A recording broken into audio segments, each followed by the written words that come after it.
MS Dia Preview, informação até você. Nessa edição, falo com um amigo, um cara muito competente e consegue ser competente em muitas coisas. Entende de futebol, entende muito de futebol, inclusive de gestão esportiva, de política, é advogado também. Paulo Teles, se eu fosse você, ficava no vídeo.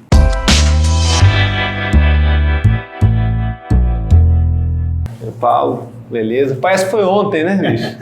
Quando a gente se conheceu.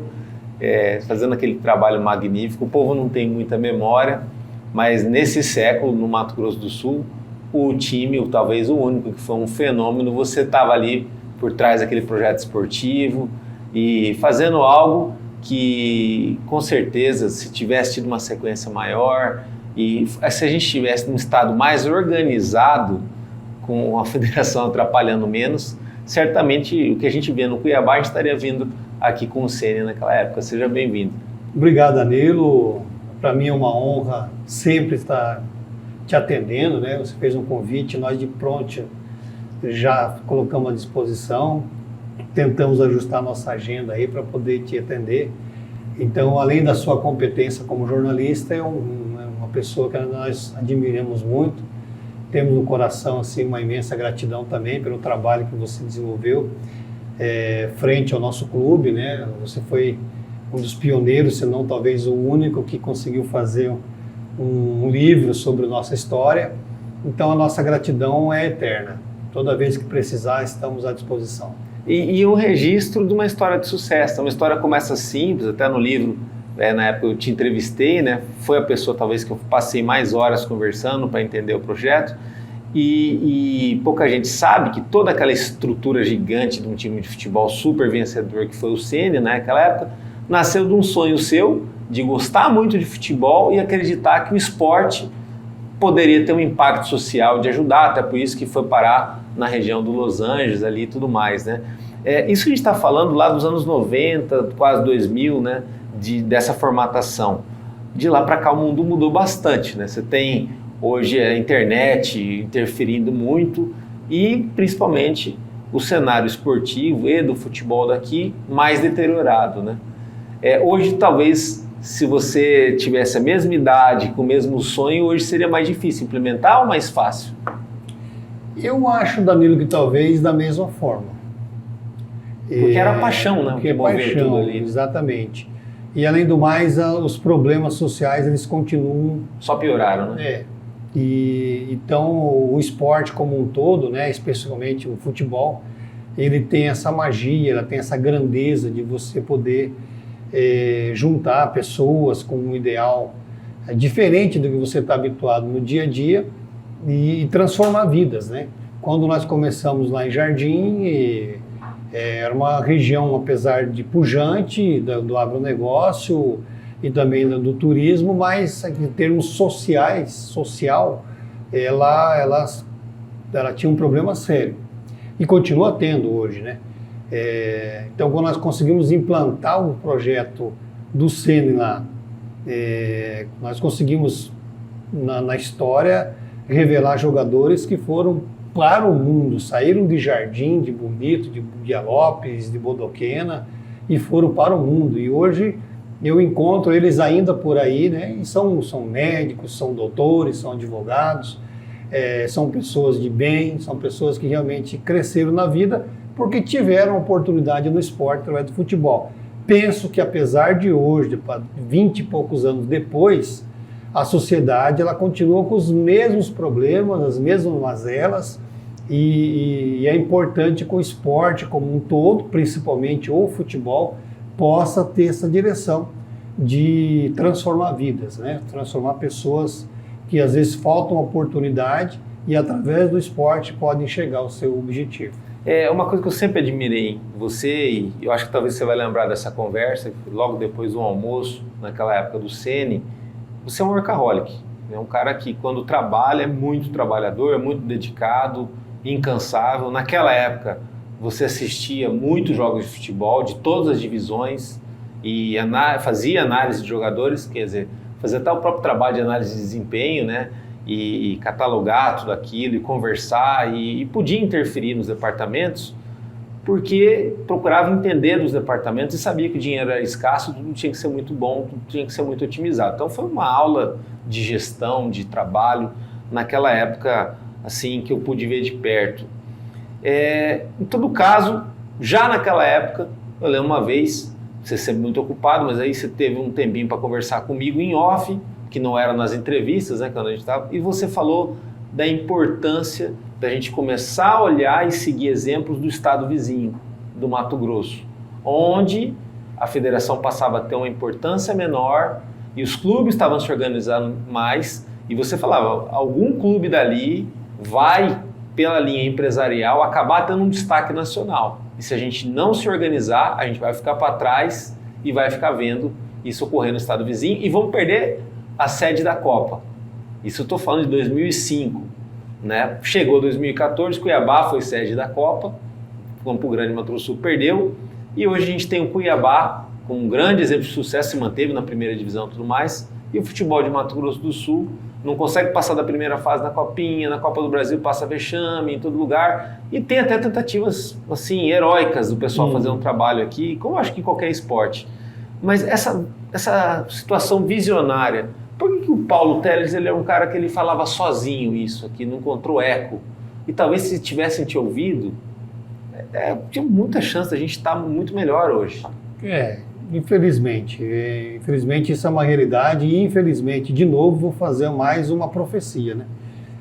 Nós vamos continuar nessa estagnação por um bom tempo ainda, pelo menos uns 10 a 15 anos, para poder brotar uma nova geração aí que possa alavancar o nosso futebol.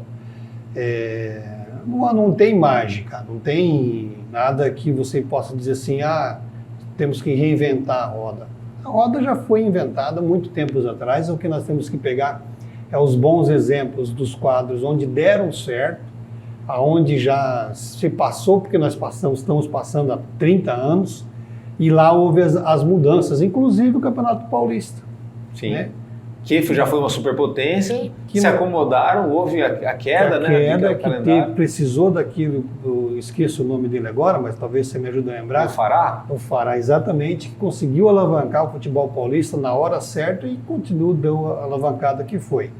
O goiano também foi da mesma forma, o catarinense, que nós estávamos falando agora há pouco, também foi da mesma forma, de um ponto principal de Santa Catarina, que lá, Santa Catarina conseguiu fazer o que eu queria fazer em 2003 aqui em Mato Grosso do Sul, que era a Associação dos Clubes de Futebol Profissional. Por interferência direta do atual presidente da federação, eterno presidente da federação, ele aleijou essa possibilidade e não deixou os clubes se juntarem para poder administrar o futebol mesmo. A federação, mas a administração dos clubes teria que ter uma assessoria, teria um encaminhamento para que todos possam crescer juntos. Enquanto um pensar apenas que vai ser o melhor ou o bom, vai ser sempre o pior do Brasil, né? Vai ser o bom no Mato Grosso do Sul, mas vai ser o pior do Brasil. Vale lembrar que você falava aquilo, transportando lá para o começo dos anos 2000, a Premier League não tinha 10 anos. E já dava esse exemplo de ver as coisas no âmbito empresarial, gestão, responsabilidade e união entre os clubes. Ou seja, eles competem no campo, mas fora do campo eles têm que ter uma linha, né? Porque você agrega Mato Grosso do Sul, por exemplo. Nós temos hoje 2 milhões, 3 milhões de habitantes, né? Mais ou menos isso. Qual é o mercado de marketing a nível nacional que tem interesse em investir no marketing no Mato Grosso do Sul? Por mais que a torcida do Operário, do Comercial sejam relevantes a nível de estado, mas elas não conseguem atrair uma grande marca do cenário nacional para poder investir maciçamente no Operário. Diferente se nós conseguirmos agregar a torcida do Operário, a torcida do Comercial, a torcida do Coxinha, a torcida do Corumbaense. A torcida do futebol local, né? A torcida do Sul Mato Grossense, as 3 milhões de pessoas como um objetivo. Através do futebol. Essa era a ideia, essa era o início do trabalho. Porque aí você teria uma agência específica para trabalhar, para vender o todo, não o micro. Com o todo você consegue captar os recursos distribuir, se quiser, daí, caso fosse o caso, distribuir por ranking, não tenho nenhuma objeção contra isso, mas você juntar o máximo para distribuir a parcela de cada um e o crescimento com responsabilidade, com pagamento das contas, com o recolhimento dos impostos, com a geração de emprego, com a inclusão social. E a própria cadeia produtiva funcionar, né? Exatamente. O que ocorre hoje, por exemplo, você vai começar um campeonato estadual, o estádio não está pronto. Todo ano já começa isso, ou não tem laudo, ou o campo está ruim, ou não tem... Lembrando que quase não tem calendário no segundo semestre de todo ano, não custa nada se preparar, né? Então, uma estagnação total. E o estagnamento e a lentidão, a parada, beneficia alguém. Esse alguém está se beneficiando aí há 30 anos, porque quanto pior é o melhor. Não se pensa para o melhor, né? Para pensar no melhor, muitas das vezes você tem que afrontar, você tem que questionar, você tem que até atingir certas pessoas para poder atingir o melhor, né? Hoje, com a política da vaidade, a política do jeitinho, com a política eu tiro uma taxa aqui, você não paga um contrato lá, você acaba passando a mão na cabeça de todo mundo, dá um pirulitinho de groselha para o camarada e ao mesmo tempo o clube continua na mão e dependendo daquele pirulito para o resto da vida, né? Então, enquanto não parar esse ciclo, enquanto não encerrar esse ciclo, quando não houver mudança de fato, principalmente na Federação de Futebol, o nosso futebol vai ser esse nível, infelizmente, que nós vamos estar sofrendo aí por um bom tempo. O Ceni foi pentacampeão estadual, né, e teve participações em competições nacionais. Naquela época, naqueles anos de protagonismo do Ceni, os grandes rivais dele foram clubes do interior, até porque os da capital estão mortos e respirando sob aparelhos. Depois ressuscitaram, né, tudo mais, apesar de terem torcida e serem um patrimônio do Estado. No interior as prefeituras ajudam muito os clubes, né, e bancam isso porque no preço que está, na situação que está, realmente isso dá conta, né, tal. O Ceni, ele deixou de ser um clube do interior para ser da capital. Talvez fosse do interior, era até mais comum naquela época, mas era um projeto de ser maior, tal, tudo. Na visão do senhor, aquela derrota para o Santa Cruz na Copa do Brasil, né, que acho que, se eu não me engano, saiu em vantagem no Mato Grosso do Sul e foi para lá para manter a vantagem, aí teve algum problema no hotel, alguns jogadores não estiveram bem, choveu muito também, e era um jogo de oitavas de final. Passando ali, teria uma grande chance daquele projeto esportivo ter tido uma dimensão muito maior.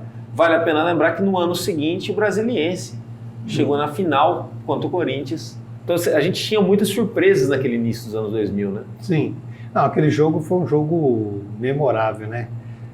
Nós ganhamos aqui em Campo Grande de 1-0. Depois fomos lá para Recife com um planejamento de 5 dias antes, inclusive. Antes de 5 dias do jogo, porque nós encarávamos como uma final. Como uma final, e infelizmente houve uma contaminação por parte de 7 ou 8 jogadores, né? E isso existe, né? Existe, mas depois, com o passar do tempo, nós acabamos descobrindo que foi uma falha do nosso massagista. Na época eu fiz boletim de ocorrência, nós acionamos as autoridades lá esportivas e também policiais para poder apurar responsabilidades e acabamos apurando e foi o nosso massagista que na viagem de Campo Grande para Recife não se pode, dentro de avião você não pode levar éter. Naquela época já estava se tirando o éter já de circulação, mas ainda existia. E ele colocou o éter dentro da caixinha de massagem, né? Que ela é protegida. Só que de massagem não, de água, do gelo. Entendi. E aí na pressão do avião estourou o éter lá dentro da caixinha, só que não vazou, ficou lá dentro. Descarregou, todos chegamos lá em Recife, no outro dia fomos treinar, ele não avisou ninguém da comissão técnica, muito menos da diretoria, achou que lavando poderia tirar o cheiro e os jogadores foram bebendo aquela água. No outro dia, quando começou a dar os efeitos, já faltava 2 dias para o jogo, começou a dar desarranjo intestinal em um, outro. E aí eu lembro que quando eu fui no treino lá no campo do esporte, eu fui tomar uma água assim, eu senti o gosto da água. Falei, o Edson, né, que é o supervisor, falei, Edson, essa água aqui tá com um gosto esquisito, cara, separa essa água aí. Agora, separa essa água aí. Aí separamos a água porque na minha cabeça eu já estava tendo... Ou seja, até os detalhes, né? Estava tendo malandragem da parte do pessoal de Pernambuco, né? Aí beleza, aí separamos e tal. Aí no outro dia, quando chegou a análise, né? Falou, não, a água possui éter dentro. E aí fomos tentar descobrir quem colocou éter na água. E aí, com toda a investigação, mas eu já tinha perdido o jogo. Um jogo totalmente atípico, um jogo que nós teríamos condições de ter passado, mas nós perdemos a classificação, uma cota muito grande da Copa do Brasil para a época, e além do jogo contra o Flamengo, porque nós jogaríamos contra o Flamengo aqui em Campo Grande, já na quarta fase da Copa do Brasil. Puxa, quer dizer, uma chance de arrecadação enorme, sim, né? Era uma oportunidade tremenda, né? Foram momentos assim que a gente realmente lamenta muito, né? Foi oportunidades. E mesma coisa na Série C do Campeonato Brasileiro, só que aí não teve nada de anormal com relação à saúde, mas foi um jogo que nós ganhamos do Confiança na semifinal do Campeonato Brasileiro, Série C. Ganhamos aqui, ganhamos bem, inclusive 2-0 aqui. E eles tinham eliminado o Comercial. E nós, no confronto com eles, fomos jogar. Tínhamos eliminado o Juazeiro, lá na Bahia, em Pernambuco, e aí cruzamos contra o Confiança. E se ganhássemos, iríamos para a final, com chance de estar na Série B, e aí se estivesse na Série B... Que não existia Série D naquela época, exatamente. Né? Certamente, não digo que nós estaríamos hoje numa Série A, talvez não, mas eu teria certeza que se nós tivéssemos subido aquele ano, Mato Grosso do Sul estaria numa série, teria frequentado uma Série A com certeza nesses anos todinho para frente aí. Pelo que o senhor olha, por exemplo, assim, os gestores, foi do time de Lucas do Rio Verde, do Luverdense ou Cuiabá, não tem muita diferença de perfil, né? Do que o senhor fazia, do que o senhor pode fazer, até porque vamos entrar daqui a pouco na experiência que o senhor teve em outros clubes, para o que o senhor tentou fazer com a condição que o senhor teve aqui, né? Que na verdade, assim, criou muita lenda com relação à verba que o Ceni tinha, né? Que o Ceni recebia. Então, para os parâmetros do futebol nacional, de uma Série D, é muito pouco, para os parâmetros. Mas para os parâmetros do Mato Grosso do Sul, era muito bom. Já era um bom início. Por isso que foi tantas vezes campeão, né? Bem investido, bem trabalhado. Exatamente. Então você tinha que pegar aquele recurso, tentar mixar o máximo, né? Tirar proveito o máximo e potencializar pessoas que estavam ao seu redor, para você potencializar aquelas pessoas, porque você trazer um profissional de um gabarito de São Paulo, Rio, tanto na parte administrativa quanto também na parte técnica, seria oneroso demais. Então, a estratégia era sempre potencializar quem estava do seu lado, né? Mesmo que ele não tivesse... Que é aquela história, é inevitável ver nesse projeto que também teve um lado, vamos botar assim, muito se teve a crítica do lado religioso, mas o lado religioso eu pude acompanhar de perto e ver, ele influenciou nisso que o senhor falou, a história do Deus capacita os escolhidos, né? Exatamente. Ele não escolhe os capacitados, capacita os escolhidos. E até fazia com que na cozinha você tivesse um baita do cozinheiro que aprendeu a cozinhar lá. E um outro diferencial que ajudou muito o Ceni a vender jogador, que era a história que vocês tinham a própria ilha de edição para fazer DVDs e tudo mais, que determinou muito o sucesso. Foi assim que o Kerriço foi para o Palmeiras. Exatamente, não só... O Palmeiras não, foi para o Paraná primeiro, né? Ele foi para o Curitiba, né? Foi Curitiba. Primeiramente para o Curitiba. Mas ele já tinha tentado no São Paulo, outras no Atlético Paranaense, mas a visão era, inclusive a primeira TV de clube, quem criou foi o Ceni, com transmissão pela internet, naqueles um negocinho da Vivo, que era 5, 4G, 3G. Sim. Você colocava ali, nós tentamos uma transmissão. Porque não tinha transmissão pela Globo daqui, né? Pela TV Morena. Não tinha transmissão. Nós tivemos o primeiro canal na NET de Campo Grande. Nós tínhamos um canal que nós transmitimos os jogos, porque como é que eu ia vender um jogador em São Paulo, Rio, né, ou para fora do Brasil, se o cara não aparecesse na televisão? Então eu tinha que contratar o narrador, e nesse ponto eu tive que fazer o Rodrigues narrador. Sim. O Rodrigues, se você pegar Aí vocês tinham um editor que ele era muito bom. O Iris. O Iris, excelente. Que era funcionário nosso. Que era outro workaholic, né? Quer dizer, ele aprendia rápido as coisas, Sim. Ele filmava, ele editava. Ele editava, nós fazíamos os cortes. A narração nós começamos com o Rodrigues. Inclusive começamos a vender comercial dentro das nossas fitas. Fazia o marketing sim. junto ali também. Enfim. Isso numa época que a TV não queria saber do futebol daqui, que os clubes da capital estavam praticamente mortos e que era tão negligenciado quanto hoje o futebol, né? E não tinha essa ajuda que o Estado tem hoje, que dá, não tinha. Então você tinha que gastar com ônibus, você tinha que gastar com material esportivo, enfim, uma série de despesas que hoje eles têm essa facilidade. E também a transmissão dos jogos da TV, que facilitaria muito em negociação de atleta.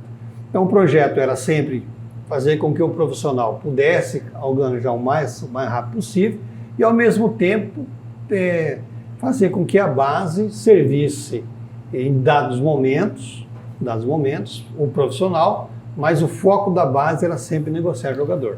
Um clube pequeno, um clube de interior, o grande jeito dele se manter vivo e dar conta de pagar direitinho as suas finanças é vendendo jogador, né? Não tem jeito, né? Sim, mas é igual você vender qualquer produto no mercado normal. Tem que ser encarado como um produto realmente. Então você tem que ter uma boa embalagem. Confiança, né? Você tem que ter dado confiabilidade, você tem que prestar, igual você disse, você fazer a análise de desempenho do atleta completo. Nós fazíamos isso.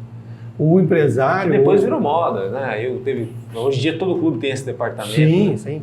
Lógico que nessa questão da análise de desempenho não foi nós que inventamos. Nós fomos buscar as pioneiros informações. em fazer, né? Que é aquilo que o senhor falou, buscar referências e aplicar, né? E o que era detalhe também, nós pegávamos os testemunhos, né? Então toda vez, todo professor que nós trazíamos para Campo Grande, professor de renome, como foi o Fito Neves, algum outro, então nós tínhamos um momento de testemunho.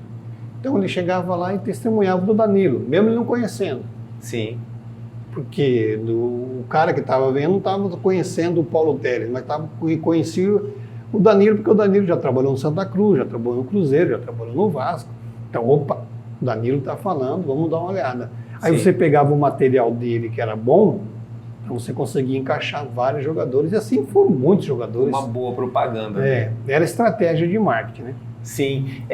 Nesse trabalho, né, nessa situação toda, o clube empilhou troféus, né, teve toda uma situação de ter uma base muito interessante, é aquilo que o senhor falou, trazer referências. O CT tinha elementos do Atlético Paranaense, que já era, o CT do Caju sempre foi um exemplo para o Brasil, né, tal. E aí o clube é campeão e de uma hora para outra, bem na sua derrocada, né, no seu momento mais triste de queda, ele não participa do campeonato e acaba vivendo um fim, né, algo que assim, eu acho que é triste para o Mato Grosso do Sul essa instituição não existir mais, né? Como que foi também esse momento que eu acho que para o senhor doeu mais do que para qualquer outra pessoa, né? Porque ali você tinha um sonho seu, né? É verdade. Realmente dói até hoje, né? Apesar de nós estarmos já calejados, né? Já ter virado a página, mas realmente ela machucou muito.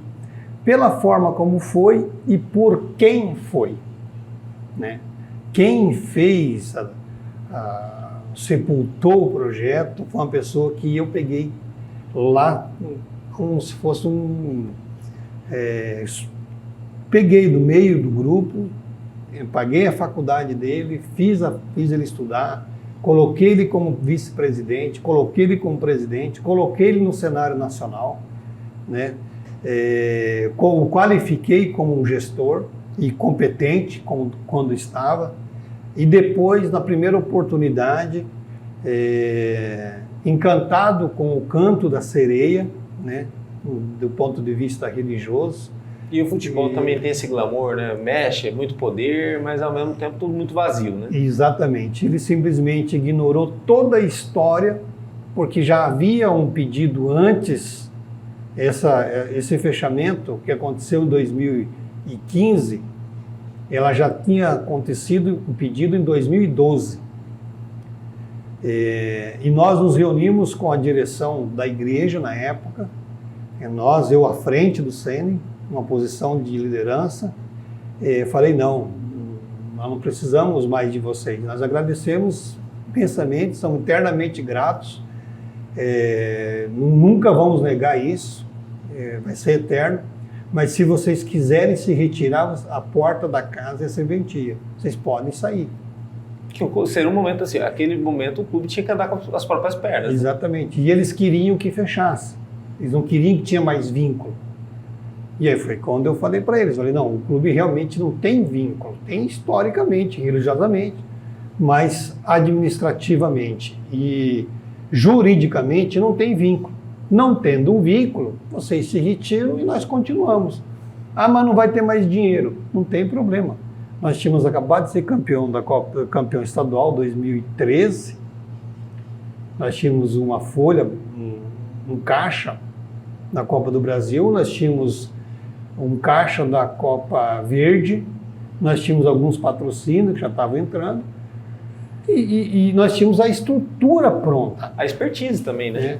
Já tinham sido o quê? Mais de 10 anos que o senhor já entendia daquele projeto. Exatamente. E com a diretoria que dali estavam juntos, todos juntos. Nossa diretoria administrativa do clube e a diretoria da igreja. E a diretoria administrativa do clube, eu já tinha falado isso há 5, 6 anos atrás. Eu falei, o dia que chegar este momento, que chegou em 2012, a primeira parte, nós vamos chegar um momento, nós temos que estar pronto, nós temos que ter um estádio para jogar, nós tínhamos que ter um local para dormir, nós tínhamos que ter um local para comer, nós tínhamos ter uma academia, nós tínhamos, enfim, nós tínhamos tudo pronto. O espaço para gestão também tinha? Estava pronto, era só trabalhar. E eu falava para a diretoria um grande exemplo, que já faleceu, que era o Edilson do Campo Grande, que eu usava ele como exemplo. Eu falava, rapaz, se o Edilson do Campo Grande consegue tocar o Campo Grande com essa perengue que ele tem todo ano, e ele consegue, todo ano o Campo Grande estava em atividade, imagina nós, pô. Com essa estrutura aqui, nós temos condições de tocar. Então, vamos seguir o exemplo dele. Aí houve o primeiro embate, em 2012 para 2013 ali, não houve essa... Nisso o Reverendo Moon já está morto, por exemplo. Ele já tinha morrido já. Já tinha partido. E aí começou as pressões. E em 2014, como você associou à política, eu acabei... Ano de eleição, né? De Copa do Mundo também. Indo ajudar, que é um outro problema do sangue, da política. Acabei indo ajudar, acreditando que tinha entregado a posição nossa, primeiramente, tanto a posição de palavra, de comportamento, como também a posição de administração. E de cidadão também, né? Um cara que entendia de uma região ali. Então, eu passei esse comando para o Rodrigues, me afastei completamente da administração do clube, mas o clube tinha sido campeão em 2013, bicampeão em 2014, com um jogador e com caixa, com dinheiro no caixa. Os adversários totalmente enfraquecidos. Todo mundo... No momento... Tô achando, autonomia, né? Tá beleza, né? Vamos agora para a política, quem sabe nós conseguimos sair os nossos objetivos e aí junta o útil ao agradável e pronto, vamos tocar a vida. Quando eu volto em dezembro de 2014, eu chego lá e falo, não, você não pode entrar mais aqui, não. Puxa vida. Você não pode mais entrar aqui. Eu falo, mas como que eu não posso entrar aqui? Não, foi feita a assembleia, foi feita a diretoria, foi feito, você está fora Te destituíram sem te avisar. Destituíram tudo, fizeram toda... Quer dizer, a história toda... foi jogada aos relentos. E aí, é o que deu nisso aí. Caiu 2015, de propósito. Não disputa a segunda divisão, né? de propósito, para dar um motivo, talvez, não sei para quem, mas de rebaixar, fecharam o clube e desde então o clube está aí parado, né? Nesse problema, Nesse né? problema. Depois disso, por conta de toda a expertise que o senhor tem, conhecimento, capacidade, aí o senhor vai e trabalha num outro clube de Mato Grosso do Sul, que foi o Comercial, numa responsabilidade como diretor lá e, puxa, deve ter sido uma sensação, deve ser uma honra trabalhar para o Comercial, Claro. O Comercial é um grande clube, Sim. mas assim, o teu coração, ele, tipo assim, o Ceni estava sepultado, vamos botar, ou dormindo, né? Um gigante adormecido. E aí você vai para o Comercial com o seu conhecimento, mas um clube que você tinha vencido muito antes. Como foi essa sensação e essa experiência? Primeiro porque a minha ida para o Comercial foi um pedido do meu amigo, né? Hoje falecido, o seu Walter da Supretec.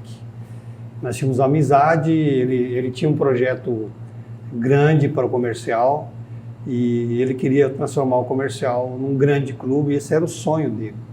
Ele tinha alguns investidores de início e queria que o dinheiro fosse bem aplicado naquele momento do Comercial ali. E quando nós chegamos no Comercial lá, realmente não tinha nem uniforme Comercial na época, não tinha nada ali, né? E aí nós começamos a fazer um planejamento junto com ele, diante do que ele tinha para investir. Ou seja, aquela coisa bem básica, né? Quer dizer, o checklist, correr atrás de cada situação. Começar tudo do zero, de novo. Do básico, do atleta que tem que comer, do atleta que tem que se preparar. Só que não é só entrar em campo, né? Só que o Comercial é um grande clube, um dos maiores do estado, em termos de tradição de nome, então não podia ser qualquer coisa, né? Ainda mais associado ao nome dele ainda, um empresário de sucesso, e um pouco associado também à minha história, tinha que ser uma coisa que pudesse dar um certo impacto, e foi o que nós conseguimos de primeiro monte. Conseguimos alugar lá um local digno, conseguimos trazer atletas de nome, montamos uma comissão técnica a nível nacional, né, que foi o ex-atacante do São Paulo, né? Não foi? Não, foi o treinador Corinthians. O Márcio. Márcio Bittencourt. Márcio Bittencourt. Que veio, do time de 90. Mas aí futebol tem umas coisas que às vezes você não consegue entender, sabe? Tem umas coisas quando sai alguma virgulazinha, não consegue. Aquele time do Comercial era para realmente ser o grande clube, grande momento, porque estava tudo certo, estava tudo montado, estava tudo organizado, estava em dia no campeonato estadual, e aí desandou a maionese, o Márcio acabou perdendo um pouco do controle da equipe, né, para não deu liga, e aí tivemos que trazer o Walter Ferreira para tentar consertar um pouquinho, né, mas aí tivemos uma infelicidade lá em Dourados, perdemos para o 7 Dourados, que acabou sendo campeão. O Walter que já tinha sido campeão pelo Ceni, né? E aí tá, só que nós conseguimos manter uma boa base para o Campeonato Brasileiro, que era o objetivo do seu Walter mesmo, né? Era o Campeonato Brasileiro para subir para a Série C. E só que daí, nesse intervalo do Campeonato Estadual para o Brasileiro, o seu Walter perdeu esses investidores que iriam investir para o Comercial subir. Só que você já tinha uma estrutura de jogador, de elenco, tudinho ali montado, né? Sim, e a vontade de vencer, né? E a vontade de vencer. Estava começando a desenhar aquele time e tal. E tanto é que nós eliminamos o Sinop, que tinha o melhor orçamento da época, no Campeonato Brasileiro da Série D, foi eliminado. Jogamos contra o Ceilândia, tivemos uma infelicidade no Morenão aqui, porque nós estávamos com salário atrasado já 2 meses, jogadores ameaçando fazer greve, fornecedor não querendo fornecer mais comida, enfim, todos os problemas que eu nunca tinha passado pelo Ceni, acabei convivendo, mas nós conseguimos manter o clube jogando, que foi a grande vitória, né? E jogadores também se dedicando. Aí perdemos aqui no Morenão por 1-0 para o Ceilândia, fomos até lá em Ceilândia, ganhamos dele e perdemos nos pênaltis. Mas foi assim, foi um momento difícil para o não comercial, um momento bom no início, e depois, com a falta de investimento, a gente acabou não tendo sucesso lá, que foi uma pena. Outra coisa que, lembrando que o senhor também trouxe o Veloso, né? Sim, trouxe o Veloso. O Veloso hoje está na Band lá, comentarista e tal. Teve uma passagem aqui como treinador em Campo Grande, e aí, poxa, o Veloso é um ídolo seu também, né? Não foi o senhor que demitiu o Veloso, foi o Veloso que saiu, né? Como que foi? Não, na primeira foi demitido por nós. O clube também era muito exigente com relação ao resultado. Porque na primeira demissão do Veloso, que nós perdemos para o Operário tinha um jogador chamado... ele tinha deficiência física, acho que era Tiquinho o nome dele, depois você pode até puxar na história. Tiquinho, uma coisa assim. Mas era muito bom jogador. Só que não se admitia, né, o futebol de alto nível, de alto rendimento, o time do Operário tinha um bom jogador, tinha rivalidade, e era o clássico, né? Era o clássico. Se tornou um clássico daqui, né? Então, como nós perdemos aquele jogo no Morenão 2-1, foi acabando dispensando o Veloso, que foi para mim foi muito difícil, porque para mim, nós andávamos aí, nós fomos na embaixada do Palmeiras, teve um dia que eu fui, inclusive, num jantar, aí o Veloso ia chegar depois, né? E eu fui antes, quando eu cheguei lá, as velhinhas tudo vieram me abraçar, Veloso, eu falei, não sou o Veloso, não. O Veloso está chegando aí. Passou muito jogador, o Tupanzinho jogou no CN. Tupanzinho, Veloso, Edmilson, né, que foi depois. O Dubinha, o Pimentel, que foi do Vasco, né? Do Vasco, o Mirandinha, que foi um dos maiores treinadores que nós tivemos, o Sérgio Alexandre, treinador, o Fito Neves, treinador, enfim, foram... Treinador que saía daqui do Campeonato Sul-Mato-Grossense, do CN, e ia depois para a Arábia, né? Sim. Hoje em dia até tem restrição para técnico brasileiro estar lá na Arábia, só querem de outros países, né? Sérgio Alexandre foi um, né? Sérgio Alexandre, inclusive, nós estávamos também num outro projeto da Série C na época, com um super time, um timaço, eliminamos o Sertãozinho em São Paulo. Que era um time fortíssimo. E aí, quando chegou aqui, teve uma discussão com os coreanos e foi embora. E depois nós perdemos pro Águia Negra aqui e fomos eliminados. Tem chance um dia desse projeto voltar, ou teu coração, tua cabeça está mais preparada para um dia enfrentar um outro desafio como foi o do comercial? Olha, Danilo, hoje eu entendo que se eu voltar para o futebol, seria para gerir a Federação de Futebol. Porque hoje, com todo respeito, o senhor é até mais completo, né?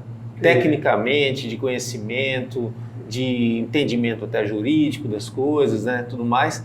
E assim, aquela experiência de tudo que o senhor passou, hoje em dia também seria muito aplicável, né? Sim. O Paulo Teles de hoje, que é um cara que veio de Santa Catarina para Mato Grosso do Sul, conheceu aquela região, teve que começar a entender a questão da política, até para poder defender o clube, trabalhar o bem-estar daquelas pessoas daquela região. Hoje o senhor também entende bem de política, já assessorou muita gente e tal. O senhor acha que, assim, se te chamassem, nem que fosse às pressas, Paulo, precisamos de ser na federação aqui, a coisa vai ser diferente, você estaria pronto? Eu me colocaria e me coloco à disposição sempre, tanto é que me coloquei.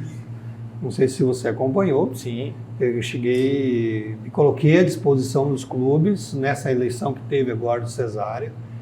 Eu sei que são os clubes que votam, não é a população que vota, eu sei disso. Eu sei também da dependência que os clubes têm com a direção, mas até quando que vão ficar nessa... Até quando? Enquanto vai ficar pingando, sendo que você tem um rio enorme pela frente para explorar, um potencial enorme pela frente para explorar, para poder crescer, e não querem crescer. Em quantos anos o senhor acha que daria para tirar essa draga que está? Uma boa administração, uma boa gestão, com 4 anos o futebol sul-mato-grossense, ele chega ao topo. Ele ressuscita. Ele ressuscita. Quando o senhor fala ele ressuscita, significa as marcas passarem a valer de verdade, como é o Operário, como é o Comercial. Com certeza. E tem uma chance, oportunidade imensa agora. O Operário está na Copa do Brasil, né? Isso é um projeto de Estado. Mas o Operário, que tem sido heróica a gestão lá do Petralas, né, da mulher também ajudando, a esposa dele e tal, parece que dá a impressão, isso é uma visão pessoal minha, que ele meio que bate no limite do que ele está fazendo, do que ele está, não só por conta do cenário, do contexto, mas até da limitação deles. Sim. Também. Porque, assim, vale a pena dizer que são grupos isolados. Né? A pessoa que vai com a família dela para dentro de um clube de futebol, para ajudar aquilo com paixão, com amor e tudo mais, claro que está representando milhares de pessoas. Mas na hora da pizza, na hora do negócio, são poucos que vão lá para ajudar, né? São poucos que dão aquele apoio. E assim, ao limite humano das 24 horas da saúde da pessoa. O senhor passou por isso, né? Por isso, Danilo, que eu falo que é um projeto de Estado, de identidade cultural. Regional, né? Tem que ter identidade cultural. Por isso que passa pela gestão da federação, por isso que passa pela gestão do governo do Estado, por isso que passa pela gestão da prefeitura, de um contexto geral. A oportunidade está aí, é uma oportunidade da Copa do Brasil. Não sei como que é o elenco do Operário hoje, não sei. Mas teria que ter tido um investimento desde novembro, trabalhando com eles já, preparando eles com salários alto, com jogadores de alto nível com eles, com comissão técnica de alto nível com eles. Acompanhamento desse acompanhamento, né? Com investimento em cima disso, focado na Copa do Brasil.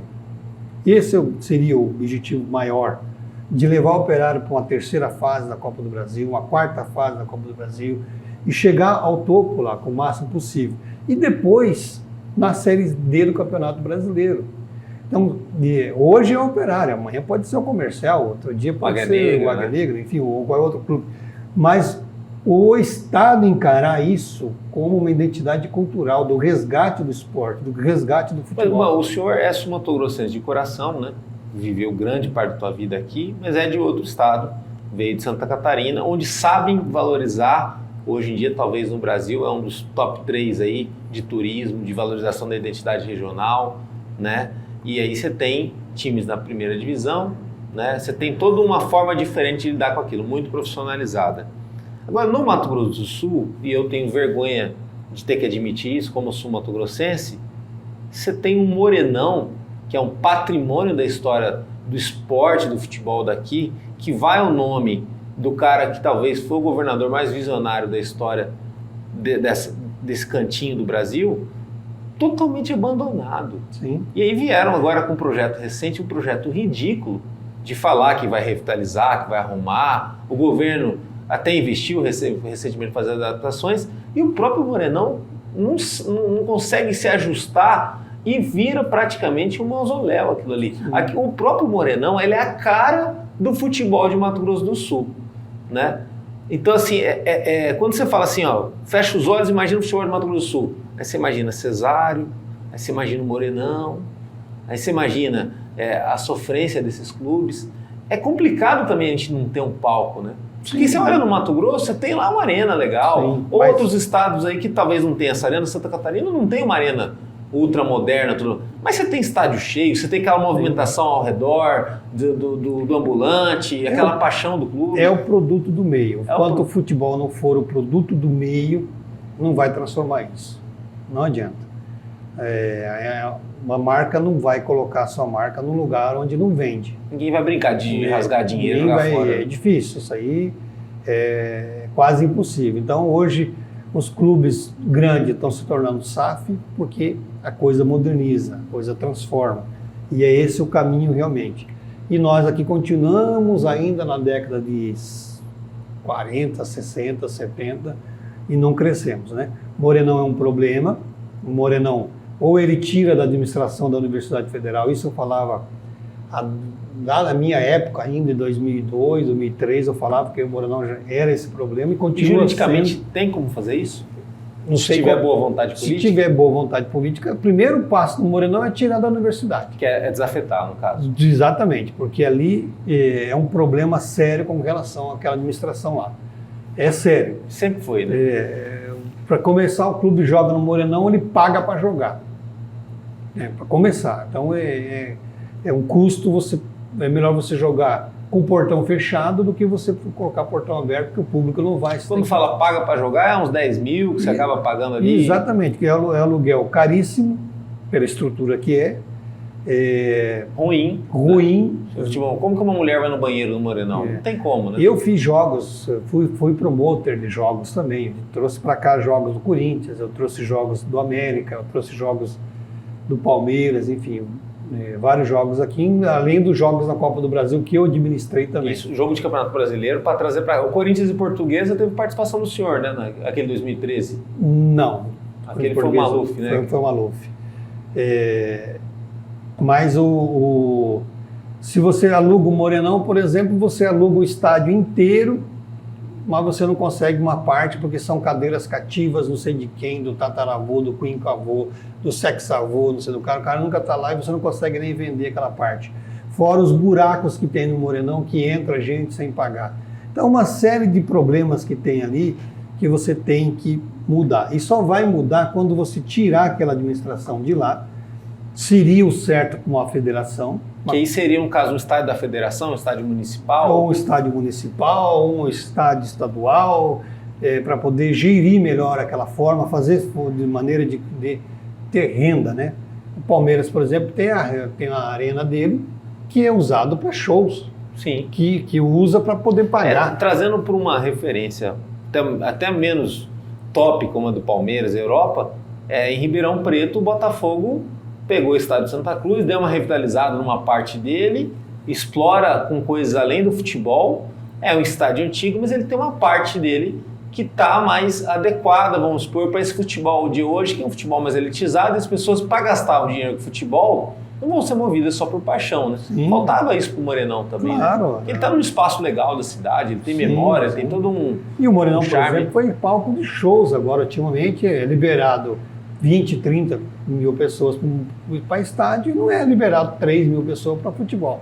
Então, uma série de contextos, é preciso renascer o futebol no modo geral em Mato Grosso do Sul, é necessário isso. Infelizmente, não vejo nos próximos 4 anos essa possibilidade, essa renovação. Precisa de gente nova, precisa de jovens na frente da gerência desses clubes. Na frente da federação também, o Estado do Mato Grosso do Sul, o governo do Estado, a Prefeitura tem que encarar o futebol como identidade cultural, né? Tem que encarar isso. Quando encarar, vai começar a investir mais, vai começar a trazer mais recursos, vai começar a gerar divisas, enfim, e torcer para que tudo dê certo. Agora, esse cidadão, esse cara que adotou Campo Grande, adotou tudo isso, e que é um cara que se posiciona, sempre foi, ele, na política, buscou fatores de renovação. Você sempre buscou fatores de renovação. Foi lá em 2013, no Progressistas, com o Alcides Bernal, que veio para fazer uma ruptura de uma hegemonia gigante do MDB na Prefeitura de Campo Grande, que botou o dedo na ferida, que tentou mudar as coisas e tal, tudo mais. E aí você pagou caro por trompar no farpado. Recentemente, foi toda aquela bagunça, vai e volta, tira o cara, a Câmara se esforça para arrancar ele na unha e tudo mais.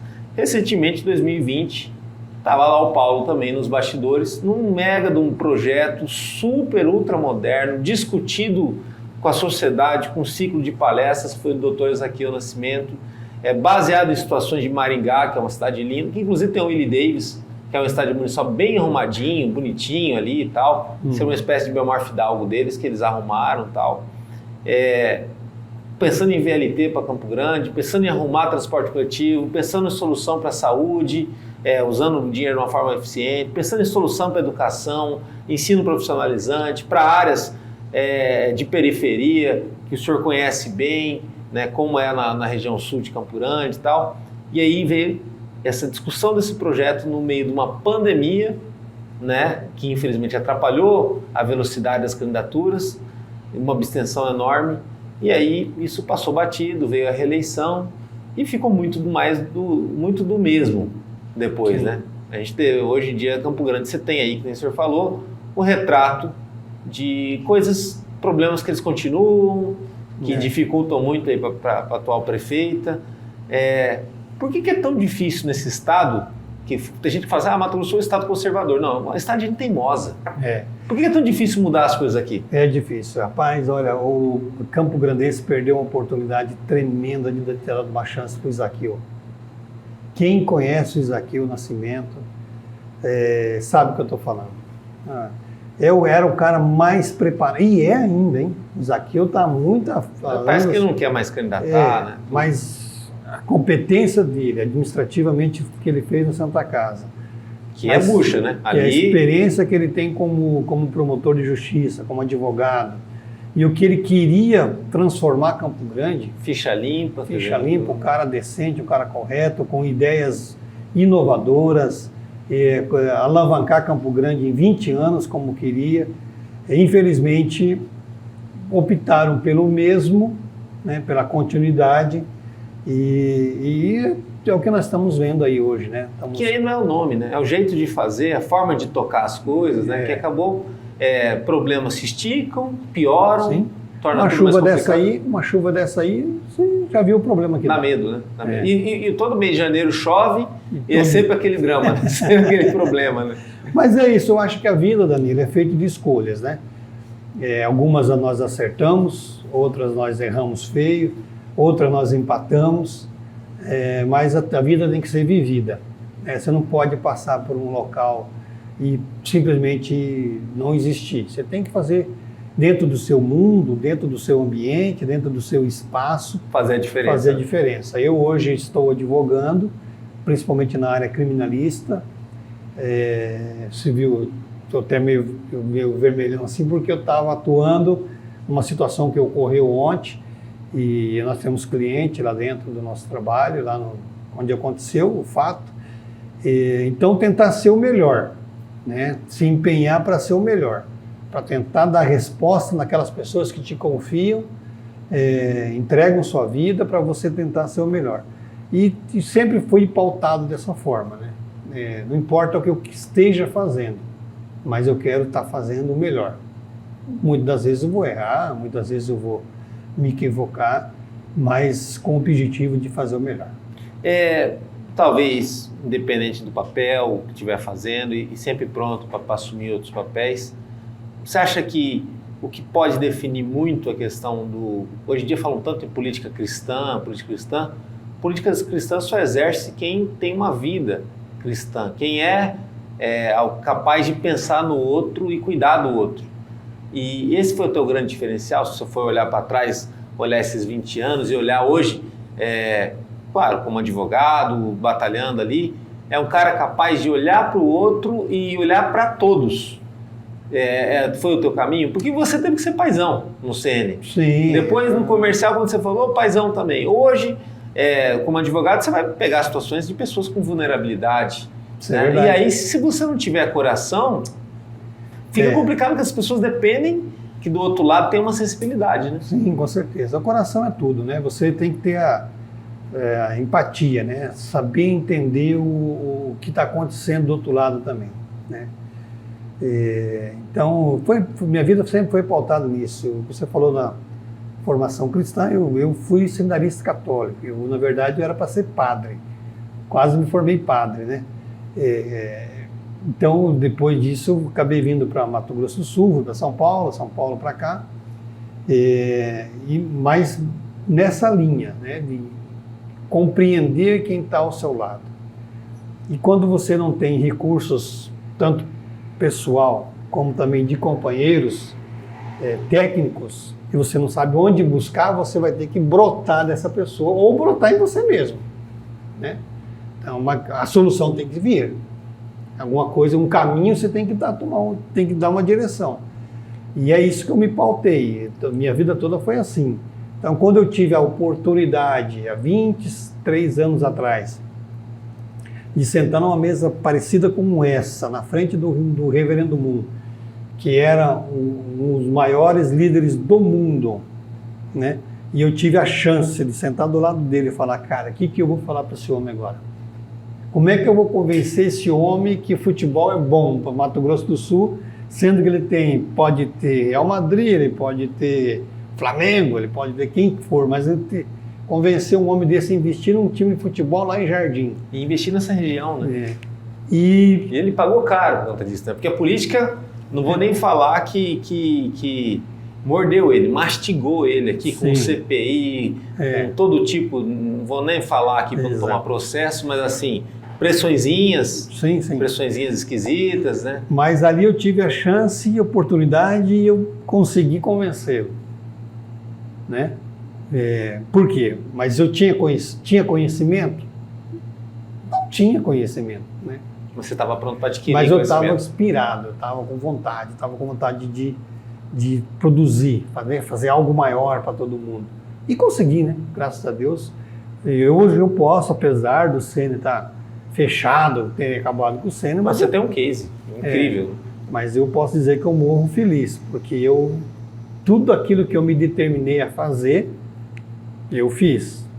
Não quer dizer que eu parei de me determinar. Ainda tenho muitas determinações ainda. Mas tem gente aqui que senta aqui e depois se torna secretário de governo em algum lugar, em alguma cidade aí do Mato Grosso do Sul, talvez uma cidade importante. Tem gente que aqui ganha eleição depois de vir.